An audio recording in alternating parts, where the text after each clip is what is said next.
ये मेरी जैसी लग रही है? किन की जैसी? गौर से देख। नहीं, मेरे को तो आपके जैसे लग रहा है।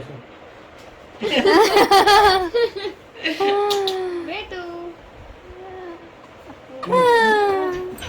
मैं इसको ब्लॉग में देखती हूँ तो कितनी बड़ी थी? इतनी बड़ी थी। रिचा इतनी बड़ी थी, इसने मेरी जगह ले 1.5 लिया। महीने की तो थी रिचा, तब से हम इसने रखते मेरी थे। जगह ले लिया।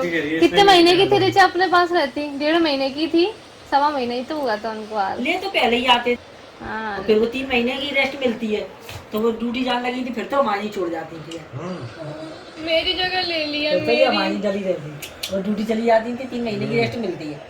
मम्मी ऐसे बताती थी कि बुलबुल कहती थी कि अनार, वो ये अनार खाती, फिर मम्मी बोलती वो तेरे को खिलाती रहती हो, तू खाते ही खाते फिर सो जाती थी। नहीं, और ये वो भी तो खाती थी, भुजिया, आलू भुजिया बहुत पसंद करती थी। किसी ने हल्दी चीटे मारे पापा लेके आए। पापा लेके आए पहली बार कहाँ से? मार्केट से। मार्केट से। कितने? 300 ठीक है ये। बलराम भी अंकल लिए अच्छा वो कितनी महंगी महंगी बता रहा था। अरे कौन लिया है तुमको गोदी में? बेटू किसकी गोदी में हो? रिचा मोची की गोदी में हो? अरे नींद आने लगी। मैं वो तो भी रिचा मौसी कपड़े ले आई तुम्हारे लिए, देखो कपड़े देखो, कपड़े अपने अपने कपड़े देखो, और जो मैचिंग मैचिंग कलर है, बहुत अच्छा लगा।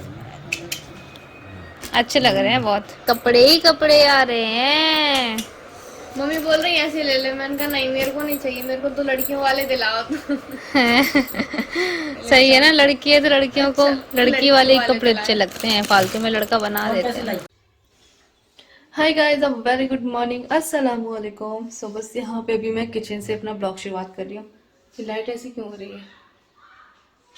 कहीं कोई भूत तो नहीं? ऐसा नहीं है, लाइट हो ही रही है ऐसी है। अभी फटाफट से बना लेते हैं चाय और देखती हूँ मैं क्या बनाती हूँ नाश्ते में, ठीक है। अगर आप लोगों को भी चाय भी नहीं है तो जल्दी से आ जाओ। और मम्मी ने यहाँ पे दही निकाल करके रखा है कढ़ी बनाने के लिए। दही काफ़ी सारा जो है इकट्ठा हो रहा है, इसमें भी रखा हुआ है। तो आज बनेगी कढ़ी चावल घर में, जो कि सबसे ज़्यादा बेस्ट खाना है। मुझे बहुत ज़्यादा पसंद है कढ़ी चावल, हमारे घर में सबको ही पसंद है वैसे कढ़ी चावल। खैर चलो मैं चाय बना लेती हूँ। और अभी मुझे इसकी ये दूध की बोतल भी वॉश करनी है, और रैन की इसको भी मैं गर्म पानी में डाल देती हूँ तो हो जाएगी।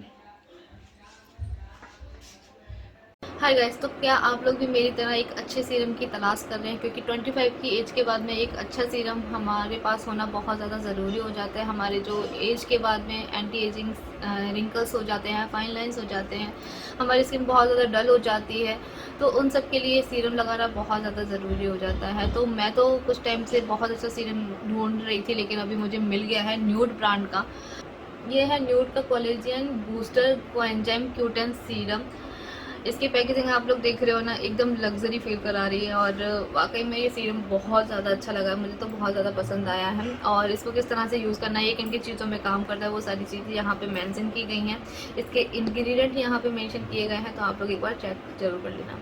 अब बात कर लेते हैं इसकी पैकेजिंग की। तो बहुत ही ज़्यादा लग्जरी इसकी पैकेजिंग है। अंदर देखते हैं कि किस टाइप से हमें सीरम मिलता है। तो ये जो सीरम है ये एक ग्लास बॉटल में हमें मिल जाता है, और न्यूड के काफ़ी सारे वेरिएंट जो हैं आए हुए हैं। वैसे अगर किसी की ऑयली स्किन है तो उसके लिए बहुत ज़्यादा अच्छा है, और अगर किसी की कॉम्बिनेशन स्किन है या फिर ड्राई स्किन है, उन सब वो लोग भी जो है इसको देख सकते हैं, ठीक है। इसके साथ में हमें ये ड्रॉपर मिल रहा है। इसको यूज़ करना बहुत ज़्यादा आसान होता है। मैं बताऊंगी आप लोगों को किस तरीके से इसको यूज़ करना है। जैसे कि हमने अपना फेस वॉश किया, उसके बाद में अपने पान के ऊपर 2-3 ड्रॉप्स इसकी ले ली, और उसके बाद में हमने हाथ को अच्छे से रब करने के बाद में अपने फेस के ऊपर अप्लाई कर लेना है।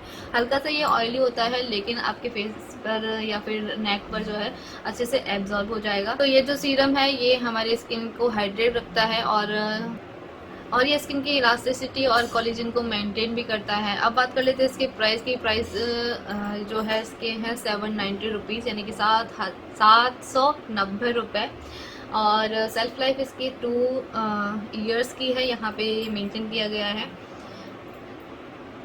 तो न्यूड का ब्रांड, जो न्यूड के जितने भी सारे प्रोडक्ट होते हैं ना बहुत अच्छे होते हैं, और न्यूड ब्रांड वैसे भी बहुत ज़्यादा अच्छा है और बहुत पसंद भी आता है मुझे इसके प्रोडक्ट। और अगर आपकी स्किन बहुत ज़्यादा, ये सीरम पता है इसलिए मुझे ज़्यादा अच्छा लगा कि अभी जो है ना गर्मियाँ आ रही हैं, गर्मियों में बहुत ज़्यादा ऑयली स्किन हो जाती है मेरी।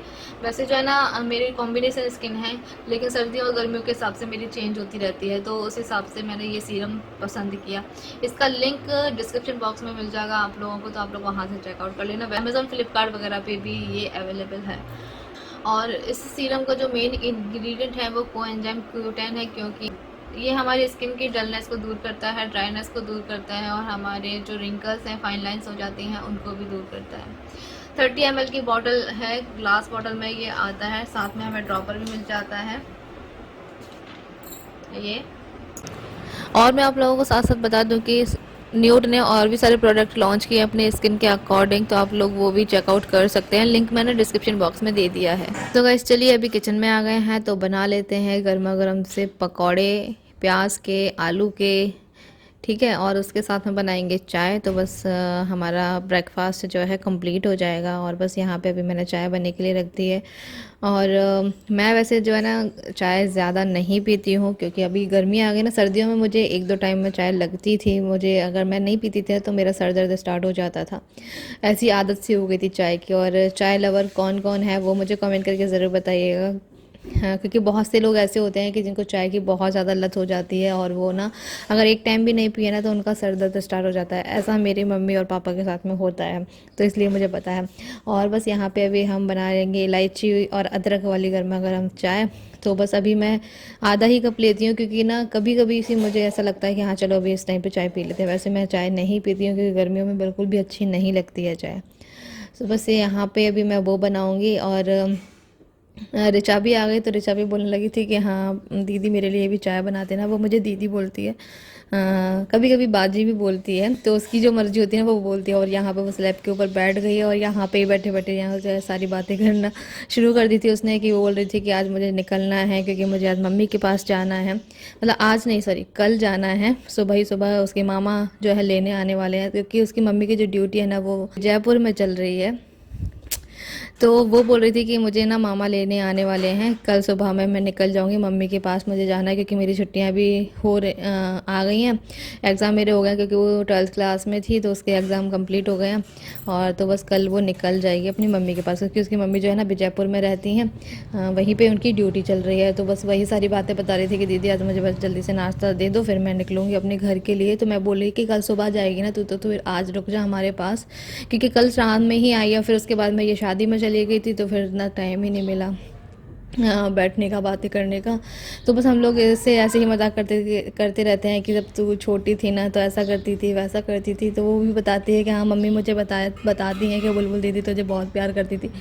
तो बस वही सारी बातें हमारे यहाँ पे चल रही थी। तो और अगर पता एक कमेंट में मुझे अभी बातों के बीच में याद आया, मैं आप लोगों को बता दूँ कि काफ़ी सारे कमेंट्स जो है ना ऐसे आते हैं जो मैं सोचती हूँ कि चलो इग्नोर करूँ, लेकिन ना फिर उनका जवाब जो है मुझे देना ही पड़ता है। कमेंट्स ये था, तुम दोनों भाई कब्रिस्तान नहीं अपने मम्मी पापा से मिलने के लिए नहीं गए थे, तुम दोनों भाई जो है बंटवारा करने के लिए गए थे। तो आपको शर्म आनी चाहिए जो भी ये सोच रहा है, क्योंकि ना इतने भद्दे कमेंट्स तो बिल्कुल भी, मैं सोच रही थी कि इसको इग्नोर करूँ, लेकिन इसका जवाब देना मेरे लिए बहुत ज़्यादा ज़रूरी हो गया है, तो इसलिए मैं आपको जवाब दे रही हूँ। तो रही बात बंटवारे की, आप कह रहे हो जो कमेंट करके, जो भी हो आप, हमारे जानकार हो, हमारे रिश्तेदार हो, हमारे पड़ोसी हो, कुछ भी हो, ठीक है। तो हमें पता है, और सारी चीज़ें हमारी जो है ना सोशल मीडिया पे शेयर हो ही रही हैं, तो आपको ये पता होना चाहिए कि सारी ही चीज़ें जो भी हमारे घर की चीज़ें थी, मतलब मम्मी पापा की दी हुई जो भी चीज़ें थी, तो हमारे जब पापा जिंदा थे तो उसी टाइम पे हमारी सारी चीज़ों का बंटवारा हो चुका था, ठीक है। तो ये बात तो आनी ही नहीं चाहिए कि तुम अब कब्रिस्तान नहीं गए थे और तुम सिर्फ बंटवारा करने के लिए गए थे। तो ये सारी चीज़ें तो पहले ही क्लियर हो चुकी हैं ना, तो अब तो इसका जवाब देना बनता ही नहीं है। लेकिन फिर भी अगर आप कमेंट कर रहे हो तो मैं आपको जवाब यही दूंगी कि हाँ सारी चीज़ों का बंटवारा पहले ही हो गया है। आप कमेंट कर रहे थे कि आप फिर से दोबारा से गए हैं, तो सबका सारी चीज़ें जो हैं अलग अलग हो चुकी हैं, तो अब तो कोई फ़ायदा ही नहीं है कि फिर से मैं बताऊं आप लोगों को कि हम जाएंगे और फिर से हमारा जो है घर का बंटवारा होगा, सारी चीज़ों का बंटवारा, वो तो पहले ही क्लियर हो चुका है वो चीज़ें। तो हमें तो कोई इससे एतराज़ नहीं है बिल्कुल भी, और आपको भी नहीं होना चाहिए क्योंकि हम लोग का एतराज़ नहीं है। आप लोगों की बातें जो भी थी, कन्फ्यूज़न जो भी था, वो सारा सब कुछ क्लियर हो ही गया होगा और मैंने भी अपनी साइड से जो है क्लियर कर ही दिया है। सो बस यहाँ पे अभी आते हैं अपने किचन की साइड में। हमारा नाश्ता जो है बनकर रेडी हो गया है, रिचा ने भी खा लिया है और मम्मी यहाँ पे कढ़ी चावल बनाने की तैयारी चल रही है। तो बेसन जो है ना ख़त्म हो गया था डिब्बे में, तो फिर दोबारा से भर रही हैं वो। और उसके बाद हम लोग जल्दी जल्दी से नाश्ता कर लेते हैं। उसके बाद हम लोगों को जाना है कैंटीन और रिचा को भी हम लोग छोड़ करके आएंगे क्योंकि उसको सुबह निकलना है अपनी मम्मी के पास। तो गाइस हम छोड़ने जा रहे हैं रिचा को उसके घर और मैं भी निकल आई हूँ उनके साथ। चला रहे हैं, हम लोग बैठे हैं और हमें कुछ काम भी है तो हम लोग वहाँ पे भी जाएंगे कैंटीन, कुछ सामान वगैरह लेने के लिए। सीधे सीधे चलते रहो।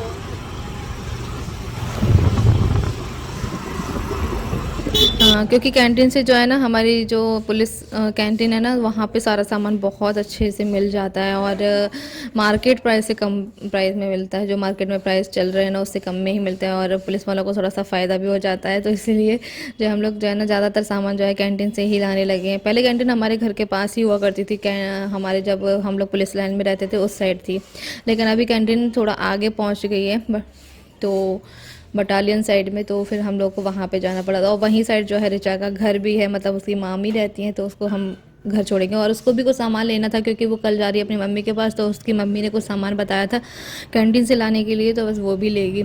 और बस अभी हम लोग निकल पड़े हैं।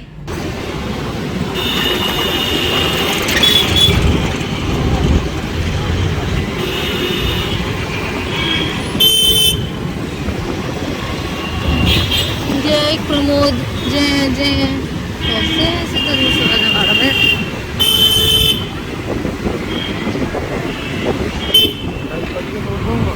बात हो गई मम्मी से।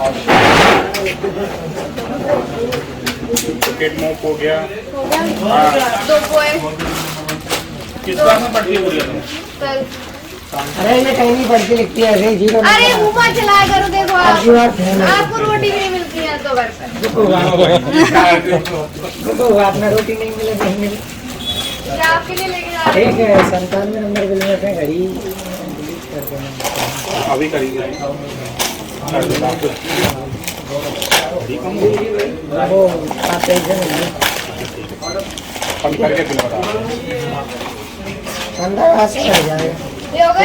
हाँ बढ़िया हो 2 गया। शक्कर? शक्कर भी हो गई। ओके अब ये साउंड वगैरह तो नहीं? ये अपना ही नहीं है।